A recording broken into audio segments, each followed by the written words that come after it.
What's up guys, and welcome back to another video of Frontier. Today we're going to finally be going into the weapon systems update. In this update I'm going to be explaining what's been added, specifically going to be talking about the brand new weapon in the game, which is the Maga pistol, and how that is using a brand new weapon system that allows you to switch between weapons on your character, have a maximum ammunition, have recoil, and I'll be going into a lot of stuff. There's quite a few stuff have been added, but everything here has been mainly about the weapons. So, and I would like to point out one thing too, that doesn't just mean the gun, that also means the grenade in the game too, that's brand new, and we'll get into that too. That's a really cool new addition that's in the game as well. So let's just start, and here is Unity.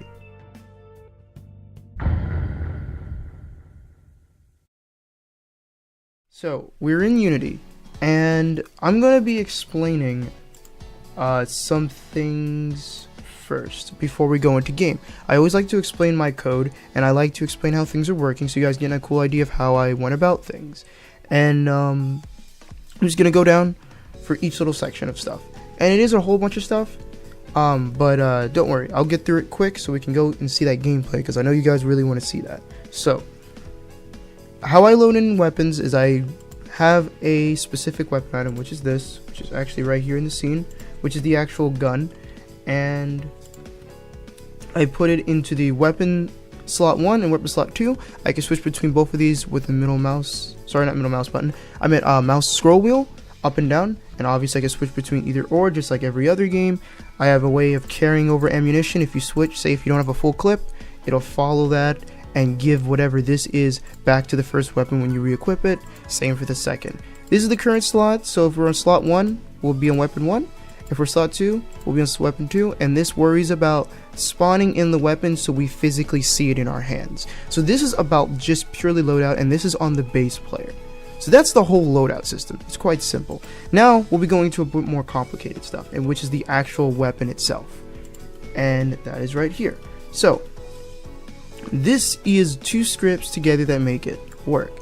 This script is a helper script, and this is the script that communicates to the player and other things in the game to be able to affect this unique pistol script, because nothing in the game will ever have this script but the Maga pistol.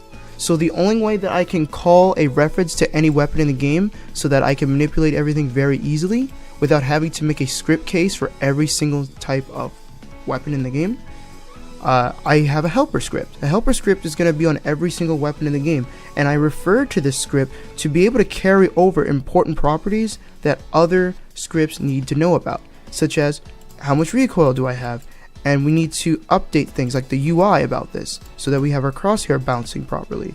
What about our weapon type? What weapon type are we having right now? Are we weaponless, or sorry, are we holding, I meant to say, are we holding a pistol, or are we holding an assault rifle, things like that. And are we reloading? If we're reloading, let's tell the player that we're reloading then, and let it check so we play a reload animation. Current ammunition. This is for ammo carrying over with the loadout. So you can see, this is made to sync everything properly and to communicate to everything else in the game. This also even has some UI components here, as you can see. There's some UI components, and we'll talk about that when we get in game. So now let's actually talk about the weapon and not its helper.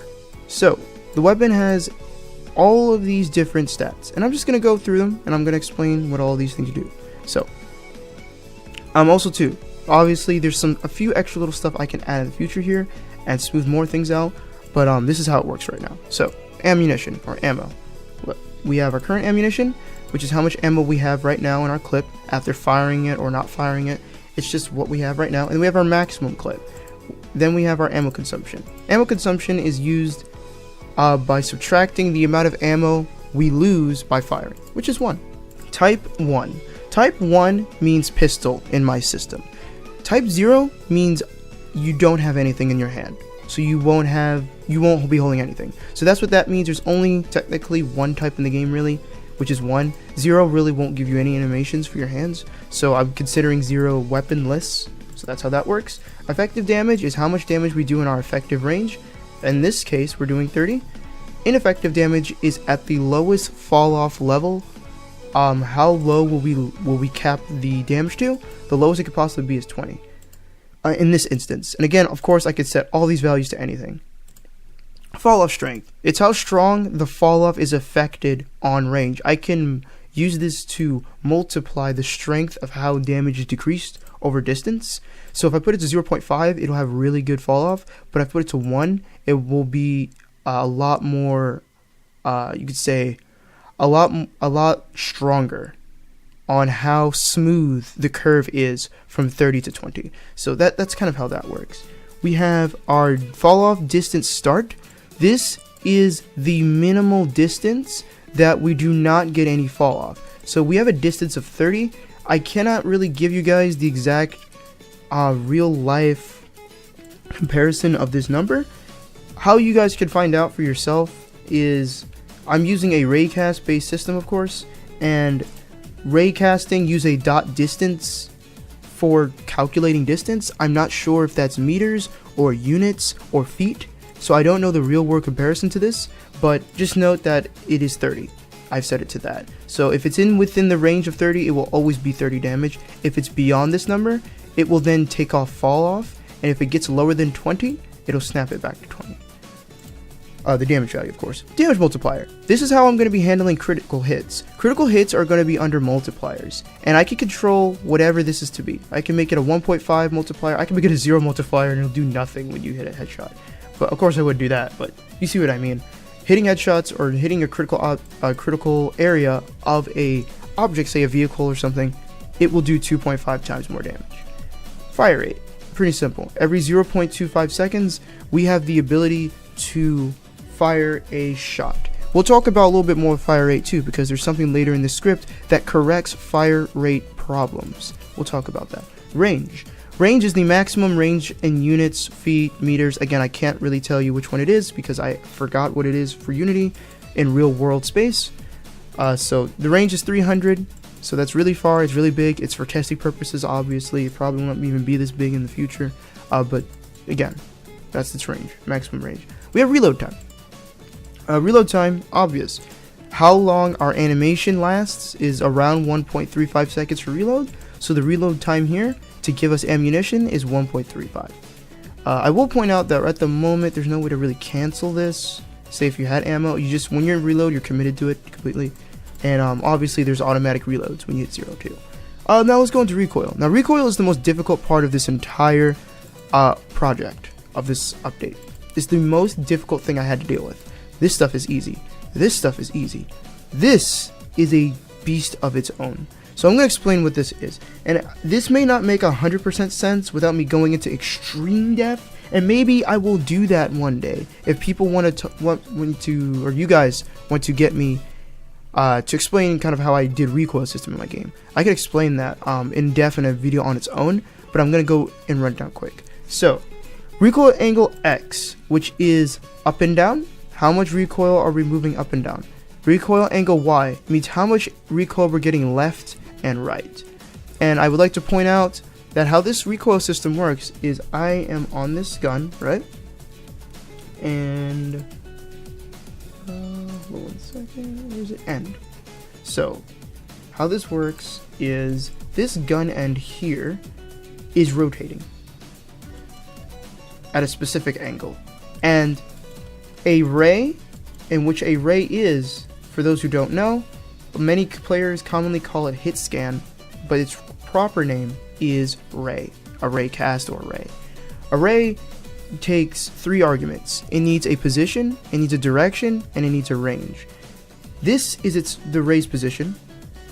It will fire a laser or an invisible line out this way towards away from the barrel of the gun, and that makes sense, like a gunshot. And it has a set distance at which it can detect an object. So this is rotating to act like recoil. It's going left, it's going right, it's going up, and it's going down.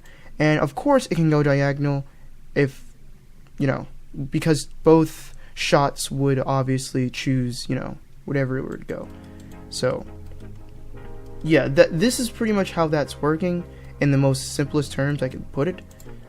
If I go here, recoil limits X and Y. What this is a good way to make the recoil feel more realistic and a little bit less predictable, just a little bit. What it does is every time you fire, it adds one of these values. And because this is randomized, it will add a value in between 1.0 and 2.0 because these are floats. Same with Y. Negative 1.5 or 1.5. It'll add a value randomly in between these, and it will add them every time you fire. So you'll get a generous amount of recoil within these two numbers, and it's very minuscule, but it's nice to have that randomization because it feels a little bit more natural. And that's how this is working. This is what the recoil adding or subtracting into it. We have max recoil, which is how we cap our recoil at a certain angle, and then we have 1.5 max Y recoil here, obviously the same thing as X, just capping it off so it doesn't go haywire. Recoil speed, this value corrects our recoil. So what does that mean? Recoil speed does two things. Number one, it is the value that resets our recoil back to 0, so we have 100% accuracy. So this essentially is how fast we go back to 0. And this also dictates how fast our object here, the end, rotates to the angle we're telling it to go. So if you want it to go slow, you can make it go slow. But if I wanted to go fast, so it's really accurate on the recoil, I can make it go faster. So I have it at 2. 2 is a really good happy median to get your recoil to come back to 0 in a relatively good time, so it's not annoying. So that's why I keep it at 2. Sway options. Sway options is going into the more visual feelings, the things that make a gun feel good in a game to hold and to fire. So what is sway options? Sway options is about how your mouse works. What happens is, when you're holding your gun in a first-person view in many FPS games, what happens is, if you move your mouse left, you'll notice that your hand or arm or weapon tries to kind of realign with the camera, and it looks very natural. It's not like you're holding your hands at the camera's view and it's completely static. Instead, it kind of glides a little bit to realign with the camera's view. And I think you guys know exactly what I'm talking about when I say that. We'll get into exactly how that looks in the game, and we'll see how that stuff. Recently today I changed these values because they were both at 0, which was not intended for me to do that. I don't know why it was at 0, but it was at 0, so hopefully these values look good. If they don't look good, I'll bump them up to show you guys what I'm talking about. Positioning. So we have scope FOV. When you zoom in your scope here, or I guess not scope, sorry, sights. I called it scope here. I probably should rename that to sights. But it's how far our camera zooms in. Everyone, y'all know that. Field of view. It makes sense. Smooth FOV. What this means is how fast we get to this FOV. How smooth our camera zooms us in. That's all that is. It makes it look really clean, really nice. We have scope position, fire position, camera jerk position. Now these things are important for a few things. What this does is this allows me to move the arms over to align to the center of the camera or to any camera position I want it to. So when I hit right click, I can position right here. If I go to the arms, these specific arms, I can move these and have this set so that this aligns with the camera at any custom position I want properly, so you can actively look down at sights. And I can also use this with any weapon with the system and customize all of the positions for it. So it allows me to align the gun and its arm and the arms holding it into the center of the camera so you can look down the sights properly. The same thing has to do with everything else. This is your rest fire position, like being held closer to the right side of the camera, like here. See how it's on the right side of it? That's what this governs. It governs that position. It understands what position that is. Okay, and then we have camera jerk position. This is when we fire, I want my camera to jerk back, to feel like how can I put it? So that I can feel the force of my gunshots. It feels good to feel your camera bump back after you shoot, because it feels like you're actually actively feeling the recoil from that first person view like a normal person would. So that's what this is for. I think everyone understands what that is. I don't need to explain that one more. And again, if you guys don't understand what this is, you'll see it in game. Kickback speed. Kickback speed is how fast our camera kicks back. At 0, it means it's instant. So we instantly get a camera back. Camera kickback. That's what this is for. It's just how fast we jerk back. Obviously, the higher the number, the slower we jerk back. At 0, it is instant, just to let you guys know.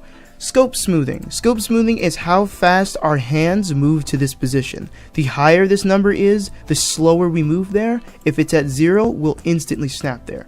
That's how that works. Same exactly like camera jerk. We have states. Reload, fire inactivity. Reload, simple, I don't need to explain it. It's when you're reloading, it says, hey, I'm reloading right now. And it reloads everything. It lets everything else know in the game that needs to know about this state that it's reloading, and it copies it to the helper here. Fire inactivity is a little bit more important. The best way I can talk about fire inactivity is to explain this first.